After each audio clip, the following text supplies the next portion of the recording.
गांव में कड़कड़ाती ठंड पड़ रही थी। उसी गांव में मोहन का एक गरीब परिवार झोपड़पट्टी में रहता था। उस घर में मोहन के बूढ़े माँ बाप, उसकी बीवी ममता, ममता की ननद और उनके दो छोटे छोटे बच्चे भी रहते थे। एक रोज ममता अपने परिवार से मंदिर जाने की जिद कर बैठी। आप लोग कितनी देर लगा रहे हो, जल्दी से निकलो ना, हम लोग मंदिर में जा रहे, किसी पार्टी में नहीं जा रहे। हे भगवान, हमें बहुत ही जिद्दी बहू मिली है। बाहर इतनी कड़कड़ाती ठंड पड़ रही है और इसे घूमने की पड़ी है। ऐसी बहू भगवान किसी को ना दे। चल बेटा मोहन, जल्दी चल, वरना तेरी बीवी पूरा घर अपने सर पर उठा लेगी। हाँ हाँ, चलो चलो, जल्दी से मंदिर से होकर आते हैं। उन लोगों ने अपने अपने बैग उठाया और अपनी झोपड़पट्टी से बाहर आ गए।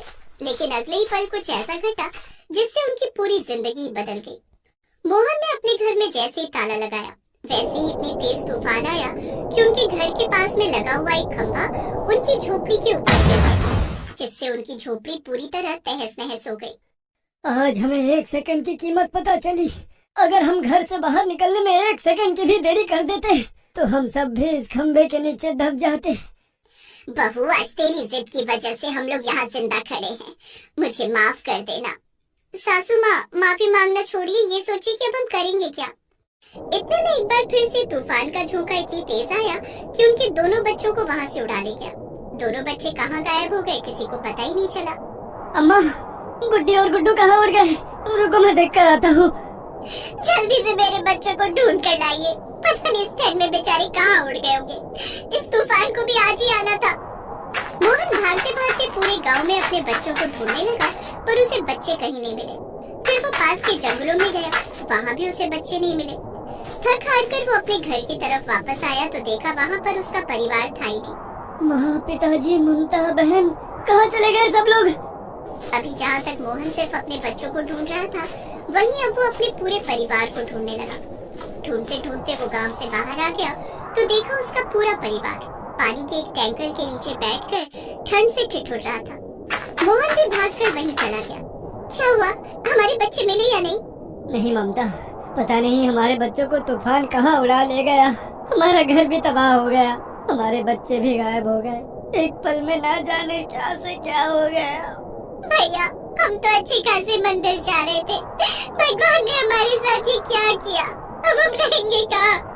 मोहन, इस ठंड में तेरे पानी वाले टैंकर का काम तो चल नहीं रहा, तो ऐसा कर, ये पूरा टैंकर खाली कर दे।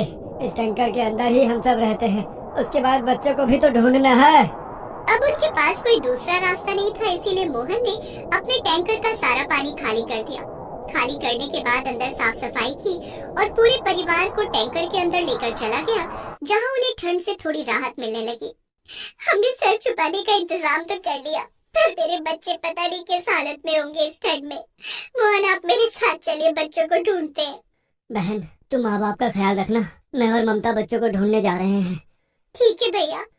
लेकिन मोहन ने जैसे ही टैंकर का दरवाजा खोला, वैसे ही तूफान इतनी तेज आया कि इस तूफान में उड़ते हुए उनके दोनों बच्चे सीधा टैंकर के अंदर लैंड हुए। बच्चों, तुम दोनों ठीक तो हो ना? अरे कहाँ चले गए थे तुम दोनों? मेरे बच्चों, तुम दोनों कहाँ चले गए थे? हम सबकी तो सांस ही अटक गई थी। माँ, दादाजी, पापा, बुआ, हम लोगों को तूफान पता नहीं कहाँ उड़ा ले गया था। हम दोनों जाकर किसी गड्ढे में गिर गए थे। बाहर निकलने की कोशिश की तो हमारे ऊपर बर्फ जम गई। किसी तरह हम दोनों बर्फ से जैसे ही बाहर आए, वैसे ही इतनी तेज तूफान आया कि हम दोनों उड़कर सीधा टैंकर के अंदर आ गए। लेकिन आप लोग यहाँ टैंकर में क्या कर रहे हो? बेटा, हमारे घर के ऊपर खंबा गिर गया था ना, इतनी ठंड में हम लोगों को इससे अच्छी जगह रहने के लिए और कोई मिले ही नहीं। खैर, धीरे धीरे रात हो गई। उनके पास रहने के लिए जगह तो थी, लेकिन खाने के लिए ना पैसा था और ना ही ठंड भगाने के लिए कोई इंतजाम। ये तो अच्छा था कि उन लोगों ने मंदिर जाने के लिए अपने अपने बैग पैक कर लिए थे, जिसमें सबके कपड़े, कंबल सब कुछ थे। ममता, चलो टैंकर के बाहर चलो, मैं आग जला देता हूँ और वही मिट्टी का चूल्हा बना लेता हूँ। तब तक मैं पास के तालाब से कुछ मछलियाँ पकड़ लाता हूँ, क्योंकि जिंदा रहने के लिए कुछ खाना तो पड़ेगा ही। मोहन के साथ साथ अब उनका पूरा परिवार टैंकर से बाहर आया। ममता ने चूल्हे में सबके लिए चाय नाश्ता बनाया। इतने में मोहन पास के तालाब से मछली पकड़कर भी ले आया, जिसे खाकर एक बार फिर से सभी लोग टैंकर के अंदर चले गए। तभी ममता के ससुर ने कहा, बेटा, अरे आखिर हम कब तक इस टैंकर के अंदर रहेंगे? इस उम्र में मुझे कहीं काम भी नहीं मिलेगा, वरना मैं ही कहीं मजदूरी कर लेता। आगे की जिंदगी हम जिएंगे कैसे, अपना घर दोबारा कैसे बनाएंगे। पिताजी, इतनी ठंड के मौसम में मेरे टैंकर का काम नहीं चल रहा, कोई पानी लेने को तैयार ही नहीं है, तो भला पैसे कहाँ से आएंगे। और रही बात मजदूरी की, तो इतनी ठंड में कहीं काम नहीं मिल रहा। अभी सो जाते हैं, कल सुबह कहीं काम ढूंढने जाऊंगा, भगवान ने चाहा तो मिल ही जाएगा। सभी लोग उसी टैंकर के अंदर सो गए। अगली सुबह ममता ने सबके लिए चाय बनाई और मोहन काम ढूंढने के लिए निकल गया। वो दिन भर इधर उधर भटकता रहा। काम ढूंढते ढूंढते मोहन एक फैक्ट्री में पहुंचा। सुपरवाइजर से उसने काम मांगा। भाई साहब, इस फैक्ट्री में मेरे लिए कुछ काम मिलेगा क्या? मेरा परिवार सड़क पर आ गया है, मैं कुछ भी करने को तैयार हूँ। अगर कोई काम हो तो मुझे दीजिए, पैसे भले ही कम दे देना। अरे यार, तुमको काम की पड़ी है, यहाँ ठंड की वजह से मेरी हालत खराब है। घर जाओ, बीवी बच्चों के साथ ठंडी के मजे लो, काम धाम करने की कोई जरूरत नहीं है। वैसे भी मैं अपने कर्मचारियों को एक एक करके निकाल रहा हूँ, क्योंकि इस समय काम ही नहीं है। ऑर्डर आएंगे तभी तो मैं मजदूर रखूंगा ना। इस तरह इतनी ठंड में उसे कहीं भी काम नहीं मिला और थक हार कर वो फिर से टैंकर पे वापस आ गया। तभी ममता ने कहा, एक ही दिन में हमारे परिवार के साथ इतनी सारी घटनाएं हो गई कि हम भगवान को तो भूल ही गए। भाभी, आपके कहने का क्या मतलब है? हम लोग अपने घर से मंदिर जाने के लिए निकले थे, लेकिन अभी तक हम मंदिर नहीं गए। हमें लगता है कि अब किसी तरह हमें मंदिर जाना ही होगा और भगवान से प्रार्थना करनी होगी, क्योंकि इसके अलावा हमारे पास कोई दूसरा रास्ता नहीं बचा।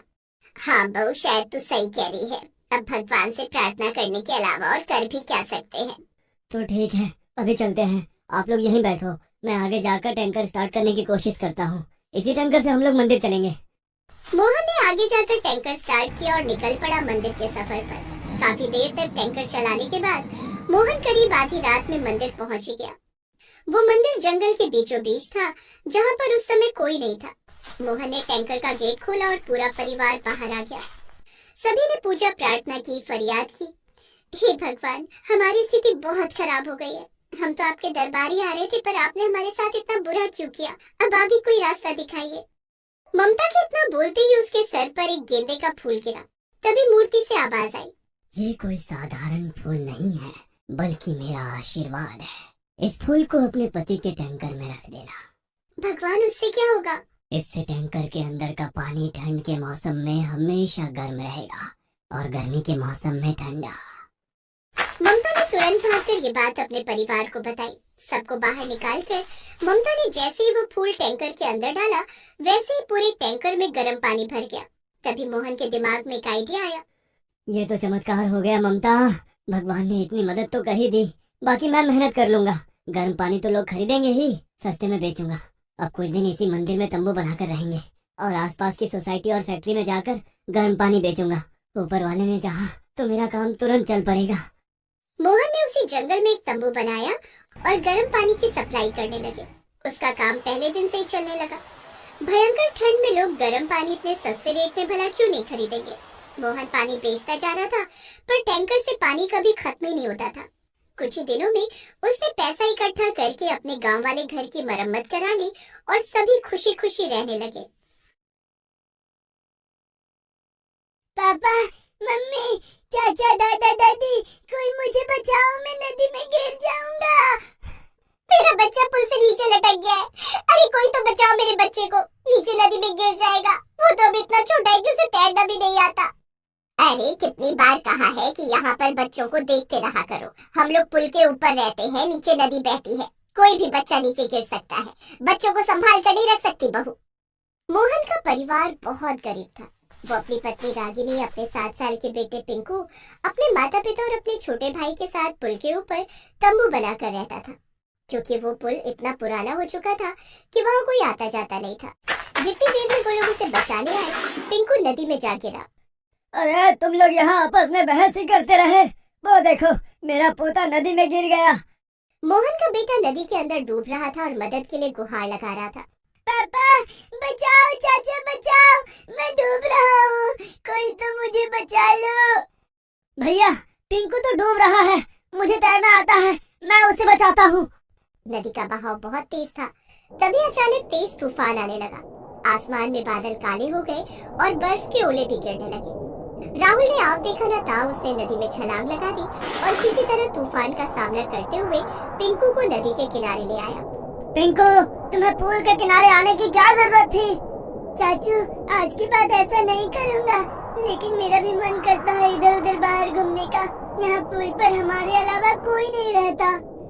देवर जी पिंकू को लेकर ऊपर आ जाइए, तूफान बहुत तेज चल रहा है। अगर तेज हवा का झोंका आया तो तुम दोनों फिर से नदी में बह जाओगे। हाँ हाँ भाभी।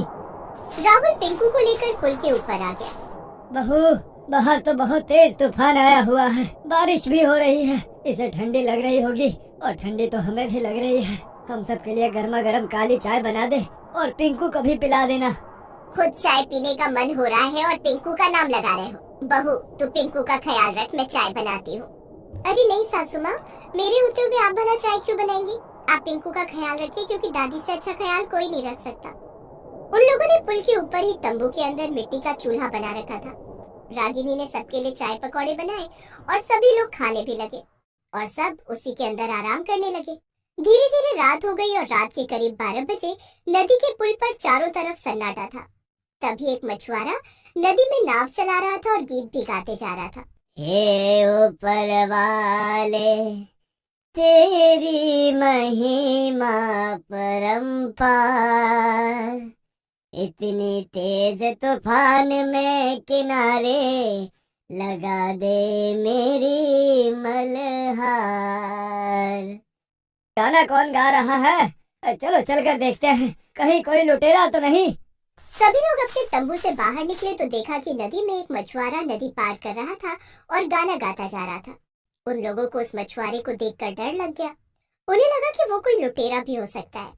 भैया, पिताजी, इतनी बर्फबारी हो रही है और इतनी तेज तूफान चल रहा है और ये बेचारा मछुआरा इतनी रात में नदी में नाव चला रहा है। हमें तो लगता था सिर्फ हम ही परेशान हैं, इस बेचारे के पास तो छत भी नहीं है। अरे नहीं नहीं, रात के समय ऐसे लोगों का कोई भरोसा नहीं। हो सकता है मछुआरे के वेश में ये कोई लुटेरा हो, गांव में लूट मार करने जा रहा हो। रुको, मैं इससे बात करता हूँ। अरे ओ मछुआरे, इतनी तेज तूफान में कहाँ चले जा रहे हो? अरे कहाँ जाऊंगा बाबूजी, ये नदी ही मेरा घर है और ये नाव मेरा कमरा। मेरा कोई घर ही नहीं है। यहीं से मछलियाँ पकड़कर बेचता हूँ और अपनी जिंदगी काटता हूँ। नींद नहीं आ रही थी तो सोचा थोड़े गीत गुनगुना लूं। मैं तुम लोगों को अच्छी तरह जानता हूँ। भला इतनी तेज तूफान में सिर्फ एक नाव पर तुम गुजारा कैसे कर सकते हो? जरूर कोई ना कोई तुम लुटेरा ही हो। अरे बाबूजी, ये आप कैसी बातें कर रहे हो? गरीब आदमी अगर रात में बाहर दिख जाए तो वो लुटेरा ही लगता है। इतने में तूफान इतनी तेज आया कि वो पुल ढह गया। उनका पूरा परिवार नदी में गिर गया। तूफान इतनी तेज था कि वो पुल कुछ ही मिनटों में नदी के अंदर समा गया। चलो, इस गरीबी में ये हमारी आखिरी रात थी। हो सकता तो अगले जन्म में फिर मिलेंगे। नहीं दादी, मैं मरना नहीं चाहता।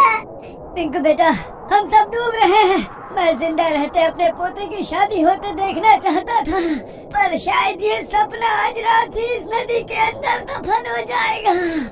मोहन जी, हमारा और आपका सफर बस यहीं तक था। ऊपर वाले से प्रार्थना करूंगी कि अगले जन्म में भी मुझे आप ही मिलो। हे भगवान, तूफान इतनी तेज करने की क्या जरूरत थी? इन बेचारों का तो पूरा परिवार डूब रहा है। मुझे इन्हें बचाना ही होगा। मछुआरा अपनी नाव वहीं छोड़कर नदी में कूद गया और एक एक करके सभी को अपनी नाव में बिठा लिया। बेटा, मुझे माफ कर देना। हमने इतनी गरीबी देख ली है ना कि हर इंसान लुटेरा ही नजर आता है। इस बर्फबारी में हमारे गांव वाला घर बर्बाद हुआ, हमारा खेत बर्बाद हुआ। जो थोड़ा बहुत बचा था वो लुटेरे लूट कर चले गए, लेकिन तुमने हमारी जान बचाई। इसके लिए तुम्हारा बहुत बहुत शुक्रिया बेटा। कोई बात नहीं काका, मेरा कोई परिवार तो है नहीं, इसीलिए आपके परिवार को तबाह होते नहीं देख सकता था। भाई साहब, नाव को धीरे धीरे नदी के किनारे ले चलिए, क्योंकि तूफान इतनी तेज है कि ये नाव भी पूरी डूब सकती है। अरे आप लोग अब मेरी नाव में सवार हो चुके हैं, तो अपनी फिक्र करना छोड़ दीजिए। ये नदी और ये नाव मेरे माता पिता है। अब मैं आप लोगों को सुरक्षित नदी के किनारे पहुंचा कर ही रहूंगा। मछुआरे ने नाव चलाना शुरू किया। तभी अचानक आसमान में एक जोरदार बिजली कड़की, जिसमें रागिनी, पिंकू और उनका पूरा परिवार डर के मारे कांप गया। लेकिन मछुआरे ने हिम्मत ना हारते हुए धीरे धीरे नाव को नदी के किनारे लगा ही दिया। लेकिन बर्फबारी अभी भी जारी थी। हम लोगों ने अपनी जान तो बचा ली, लेकिन अब हम लोग रहेंगे कहाँ?